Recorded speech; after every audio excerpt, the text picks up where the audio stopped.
আসসালামু আলাইকুম এভরিয়ান। রান্নাঘর থেকে ফেলে দেওয়া কিছু জার নিয়ে আসলাম, যেগুলো আর কাজে লাগবে না, ফেলে দেওয়া হবে। তো ভাবলাম এগুলোর মধ্যে কিছু ক্রিয়েটিভিটি দেখাই। রং করে বা ক্লে দিয়ে ডিজাইন করে গাছ লাগানোর টব অথবা কলমদানি হিসেবে আমরা ব্যবহার করতে পারবো বা সাজিয়েও রাখা যায়। ফার্স্টে স্কাই ব্লু কালার রংটা নিয়ে নিলাম। তো রংটা আমি যেভাবে চেয়েছিলাম বসানোর জন্য, কিন্তু সেভাবে বসছিল না, কারণ এর আগে গেসো অথবা হোয়াইট কালার আমাকে বেস্ট দেওয়া দরকার ছিল, সেটা আমি দিইনি, যার কারণে যেভাবে আমি রংটা চাচ্ছিলাম সেভাবে আউটকাম আসেনি।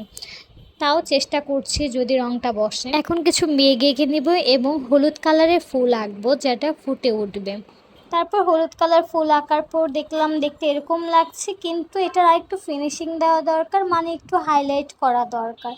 তো তার জন্য কি করব, দেন আমি সাইন পেন দিয়ে একটু চারপাশে ভালো করে আর্ট করে নিলাম।